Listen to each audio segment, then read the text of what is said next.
तक जा रहा हूँ। अब तो नया संसद भवन बन गया है, तो हमें क्या दिक्कत है, बन गया तो बनने दो। हाँ। मगर उद्घाटन तो कम से कम एक द्रौपदी मुर्मू को करने दो, राष्ट्रपति जो है, या अपना ही फ्रेम आगे रखोगे मोदी जी। जब यह द्रौपदी मुर्मू कहाँ गई थी, जब सब पार्टियां मिलके इसका विरोध कर रही थी, इसको नहीं करना, इसको नहीं बनाना। जब कहाँ गई, जब कहाँ गई तो बन तो गए, बनने पर तो सम्मान करना होगा। मेरा कैमरा पहले तो थोड़ा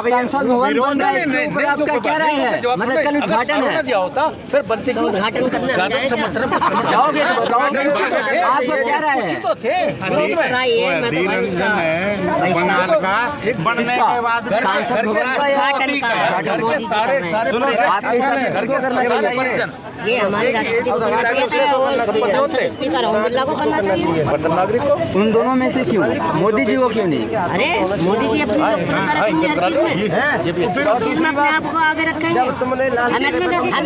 हमें आंदोलन टीवी कहते हैं। आप कौन हो, टीवी? मैं नहीं, मोदी जी को आप हर चीज में के बस कैमरे का फोकस उस पे ही रहेगा, मतलब वो सिर्फ अपने आप को ऊपर रखना चाहते हैं। अगर वो उद्घाटन करते हैं तो इतिहास में रिकॉर्ड हो जाएगा, इस बात को आप क्यों नहीं समझते हैं? ये भी रिकॉर्ड है, पहली बार के राष्ट्रपति को इनवाइट नहीं किया गया है, ये भी एक रिकॉर्ड है, दुर्भाग्य है देश का।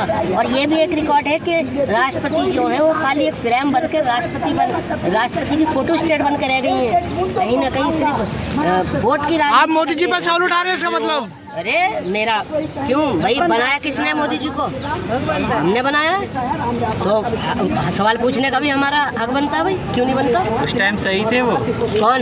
मोदी जी, आपने वोट दिया था। मैं भाई साहब देखे सुनो, मैं इस कदर का अनुभव था उनका, सही बता रहा हूँ मैं, कि मैं बुराई नहीं सुन सकता था उनकी। आज वो भारी पड़ रही है, अब आज वो भारी पड़ रही है अपने ऊपर। हुआ कि देखिए, नौकरी 60 लाख नौकरियां चली गई, 2 करोड़ वो रोजगार दे रहे थे, हर दिन स्मार्ट सिटी बन रही थी, हर दिन अस्पताल खुल रहे थे, एम्स जैसे। आप मुझे ये बता दीजिए, सिर्फ कागज़ पे बताने से होगा या ज़मीन पे भी आप कुछ दिखाओगे, या सिर्फ चैनलों पे ही चलेगा कि स्मार्ट सिटी बना दी और एयरपोर्ट बना दिए? कितने नए जहाज़ आ गए या कितने नए एयरपोर्ट बना दिए उन्होंने, बताऊंगे? एयर इंडिया बिक तो गया है, और क्या चाहिए? स्मार्ट सिटी ही तो है, ये बिक रहे हैं, प्राइवेट हो रहे हैं। वही कर सकते हैं जो कांग्रेस ने बनाया है, उसको ये बेच सकते हैं, ये कुछ बना तो सकते हैं। वो बाप की निकम्मी औलाद थी ना, वो वाला डॉल है। चीफ मिनिस्टर वो छत्तीसगढ़ का कौन है? रमन सिंह। अरे भैया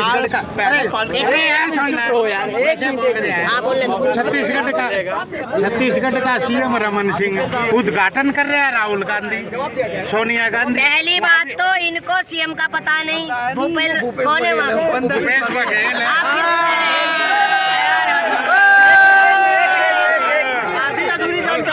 संसद भवन है क्या वहाँ पे? अरे ये विधानसभा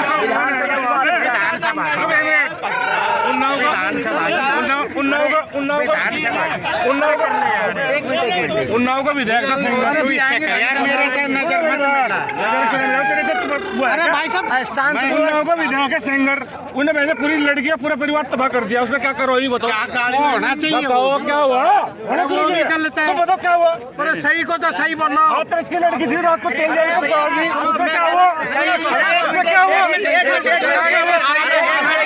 मैं ये कहना चाह रहा हूँ, बात सुनो योगी। अरे एक मिनट, सांसद भवन की बात है, लखीमपुर खीरी में किसको करना चाहिए उद्घाटन? देखिए, लखीमपुर खीरी में को करना चाहिए ना, ऊपर ट्रैक्टर गाड़ी चला दी, क्या हुआ? सुनो तुम तो लड़ने को तैयार रह रहे हो, यहाँ कोई बेटियों का धंधा चल रहा है, कोई राजनीति का टाइम नहीं चल रहा है यहाँ। देखो ऐसा है, ये लोग जो है ऐसे लड़ने का जो ना पता क्या है, आजकल मीडिया जो कहेगी देखो सब ये लड़ रहे हैं भाई, ये चीजें चल रही है।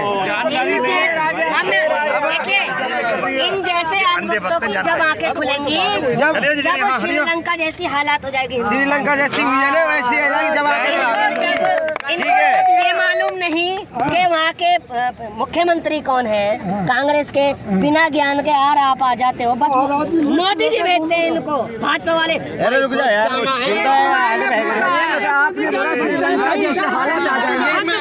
आप लोग फ्री कुकर क्यों भागे हो गया? आपको राशन फ्री में? अरे भैया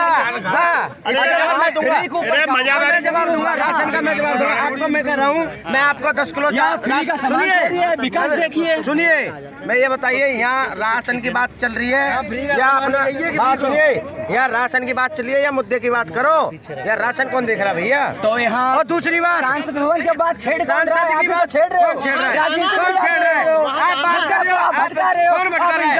अरे बात सुनिए, बात सुनो, एक बात बताऊं, ये बोलते हैं ना, योगी बाबा बोलते हैं, हाँ बोलते हैं, यूपी में राम राज्य बताते हैं। ये आज जो कल का जो केस आया है ना, 13 साल की लड़की के साथ बलात्कार हुआ है, और मैं आज कहना चाहता हूँ उनके परिवार वालों को इंसाफ देंगे ये भारतीय जनता पार्टी वाले। मैं पूछना चाहता हूँ, जो दबंग वहाँ का पुलिस प्रशासन बिका हुआ है, आज कह रहा हूँ मैं, खूब अगर वो वीडियो चली जाए देख लो, कोई परवाह नहीं है। कल जो हादसा हुआ है, ठीक है, बेटी के साथ, हाँ। आपको तो भारतीय जनता पार्टी के जितने नेता वो कल उनका विरोध कर रहे हैं। किसका? कि बेटी के साथ गलत हुआ है, ये होना नहीं चाहिए था। एक बार तो उनका बिल्डो से चलाओ ना। मैं ये कहता हूँ, बात वो योगी बाबा सुनिए, योगी बाबा बोलते हैं कि माफियों को मिट्टी मिलाओ, तो क्यों नहीं मिलाते? मिट्टी में मिलाओ, क्यों नहीं मिलाते? मिट्टी में मिलाओ, बताओ।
बैठ जाओ, यहीं बैठ जाओ।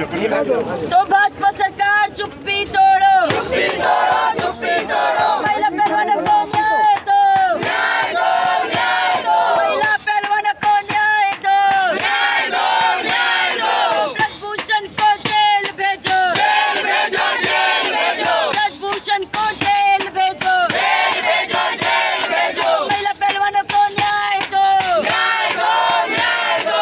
ब्रजभूषण को जेल भेजो, जेल भेजो, जेल भेजो। ब्रजभूषण को जेल भेजो, जेल भेजो, जेल भेजो। महिला पहलवान अपना हक मांगती, नहीं किसी से भीख मांगती। महिलाएं अपना हक मांगती, नहीं किसी से भीख मांगती। आगे चलते हम लोग वहीं पे। इंकलाब जिंदाबाद, जिंदाबाद, जिंदाबाद। कैसे न्याय दिलाएंगे? यहाँ पे जो महिलाएं, थोड़ा पीछे लगा लीजिए, आप लोग सारे एक साथ- कोई बात नहीं, पीछे आ जाइए, कॉल में लगा लीजिए। महिला पीछे आ जाइए, आप लोग तमाम लोग आ जाइए। साथ में आइए। मैम आप लोग कहाँ से आई हैं सबसे पहले? यहाँ पे जितनी भी महिलाएं हैं ये सफाई कर्मचारी यूनियन से जुड़ी हुई हैं और ये विश्वविद्यालय में IGDTW Indira Gandhi national university है कश्मीरी गेट पे, वहाँ से आई हैं।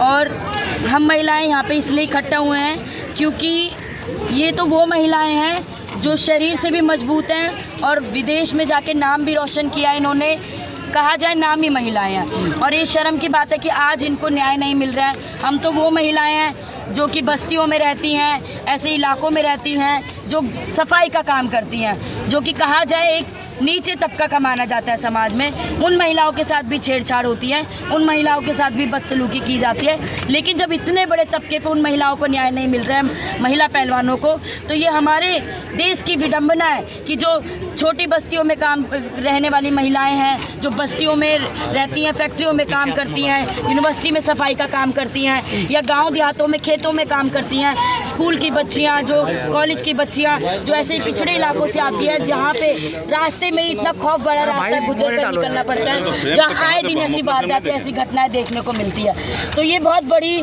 दिक्कत की बात है। हमारा भारत 75 वर्ष आज़ादी का अमृत महोत्सव मनाता है, हमारे भारत के प्रधानमंत्री, लेकिन आज भी भारत देश की संपूर्ण आधी से ज़्यादा आबादी जो महिलाओं की है वो आज सुरक्षित नहीं है। ये एक बहुत बड़ा सवाल हमारे बीच कल का में खड़ा कैसे, क्या प्रोग्राम है कल का हम लोग जाएंगे, हम जंतर मंतर पे इकट्ठा हो रहे हैं 11 बजे। सभी छात्राओं, सभी कॉलेज की छात्राएं, स्कूल की छात्राएं, या किसी भी जगह पढ़ती हैं, रहती हैं, नौकरी करती हैं, चाहे वो यूनिवर्सिटी में साफ सफाई करने वाली महिलाएं क्यों ना हो, गार्ड क्यों ना हो, या किसी फैक्ट्री में रहने वाली, काम करने वाली महिलाओं क्यों ना हो, सभी से निवेदन है ज़्यादा से ज़्यादा बड़ी संख्या में पहुँचे, ताकि हम सारे एक ही मंच पे आकर के अपने न्याय की गुजारिश कर सके, सरकार को दिखा सके कि महिलाएं जब सड़कों पे उतरती हैं, आंदोलन करती हैं, तो इतिहास ने भी पहले कई बार आंदोलन में हासिल की है जीत, और ये भी हमारा इतिहास के रूप में ये पता चलेगा कि हम महिलाएं जब सड़कों पे उतरेंगी तो इतिहास तो रचेंगी, हम भी अपना अधिकार छीन के लेंगे। क्या डिमांड क्या है, क्या आप? हमारी डिमांड ये है कि सबसे पहले ब्रजभूषण को गिरफ्तार किया जाना चाहिए, क्योंकि उस पर पॉक्सो का केस लगा है। हमारी भारत की कानूनी व्यवस्था यही बताती है कि जिस पे पॉक्सो का केस है 24 घंटे के अंतराल उसको गिरफ्तार करना चाहिए। लेकिन बहुत शर्म की बात है, ये राज सत्ता उन मंत्रियों को बचाने में लगी है जो उन्हीं के शासन में रह रहे हैं, उन्हीं के ही सरकार के नुमाइंदे हैं, उन्हीं के चापलूसी करने वाले लोग हैं, तो उनको सज़ा नहीं दे रही है। तो ये दिखाई देता है सत्ता में रहने वाले आदमी चाहे कुछ भी करे वो सत्ता का आदमी माना जाता है, वो चाहे वो रेपिस्ट हो, चाहे वो आरोपी हो, चाहे वो छेड़छाड़ करने वाला गुनहगार हो, ये सरकार उसी का साथ दे रही है। ये आज हमें दिखाई दे रहा है। भले नेता वोट में आते हुए कहते हैं मेरी बहनों और मेरी माताओं, ये दिखाई देता है यहाँ पे उनकी बहनें भी आई, यहाँ पे उनकी माताएं भी आई, यहाँ पे कितने महीनों से रेस्टलेस बैठे हुए हैं, प्रोटेस्ट कर रहे हैं, ये डिमांड कर रहे हैं कि न्याय चाहिए उनको, गिरफ्तारी दो ब्रजभूषण को। तो ये दोनों विडंबना हम जनता वासी को समझना पड़ेगा, ये देखना पड़ेगा कि सत्ता और ये भारत सरकार किसके साथ है, कानून भी उन्हीं के साथ है। वो भले कितने भी टेस्ट करा ले, भले कितने भी आके अपने आंकड़े दिखा दे, उन्हीं के पास सारे डॉक्टर हैं, उन्हीं के पास सारे वकील हैं, उन्हीं के पास सारा कानून है, तो उन्हीं के मुकाबले कानून चल रहा है। तो हम लोगों को अपना साथ ढूंढने के लिए सभी महिलाओं को एक मंच पे आने की ज़रूरत है। यहीं से मैं गुजारिश करूँगी सभी महिला जो जिस भी इलाके में रहती है, कहीं पर भी ये महसूस करती है हैरेसमेंट का शिकार, छेड़छाड़ का शिकार, यहाँ तक कि महिलाओं को अपनी जान तक गंवानी पड़ती है, मानसिक रूप से इतना परेशान होती है कि वो डरती है आगे जाने के लिए, कि हमें बताने पे इतना घबराती है कि अगर उनके किसी छेड़छाड़ पे वो शिकायत दर्ज करती है तो उन पे जान पे भी हमला करने की कई बार कोशिशें होती हैं। और ये सरकार के कुछ आंकड़े दिखाऊंगी पुराने जो बीते पूरे अब 9 वर्ष हो गए हैं मोदी को, तो उस पर भी जिस तरीके से उन्होंने किसका साथ दिया है। महिलाएं अभी तक कठुआ का केस ले लो, उन्नाव का केस ले लो, ये अभी रातों रात मतलब विक्टिम को जलाया गया, पीड़िता को जलाया गया, सबूतों को ख़त्म किया गया। हाथरस का जो केस था, ऐसे ही कई केसेस है जिसकी कोई गिनती नहीं है। आए दिन 12 मिनट में एक लड़की के साथ रेप हो रहा है, ये सरकारी आंकड़ा है। आए दिन 6 मिनट में एक लड़की के साथ छेड़छाड़ हो रही है, ये सरकारी आंकड़ा है। ये वो आंकड़े हैं जो सरकार में दर्ज होते हैं, वो FIR है जो दर्ज होती है। बाकी जो दर्ज नहीं होती है वो गली मोहल्लों में, ऐसे ही थानों में पहुंच नहीं पाती है। उन आंकड़ों की बात कौन करेगा? उन लोगों की, उन महिलाओं की दिक्कतों को कौन सुलझाएगा जो गली मोहल्ले में, बस्तियों में, घरों में, फैक्ट्रियों में, गाँव के खेत में, किसी इलाके में ऐसी जगह दब जाते हैं। उन सभी मामलों के न्याय के लिए हम आज यहाँ पे इकट्ठा हुए हैं, और तब तक हम लड़ते रहेंगे जब तक न्याय नहीं मिल जाता, तब तक हमारा संघर्ष जारी रहेगा, तब तक हम अपनी लड़ाई को आगे तक लेकर जाएंगे। सरकार पर विश्वास नहीं है क्या मैडम आपको? बिल्कुल भी विश्वास नहीं है, इसमें बिल्कुल भी मुझे बोलने में शर्म नहीं आती, क्योंकि यहाँ पे हम लोग आए दिन ये घटनाएं देख रहे हैं, जो मैं घटनाओं के बारे में भी बता रही हूँ। एक लड़की के साथ कुछ होता है, पहली बात तो सुरक्षा का माहौल नहीं है, कुछ होता है तो उसके बावजूद भी उसको न्याय नहीं मिलता है, बार बार दर दर ठोकरें खानी पड़ती हैं। शुक्रिया।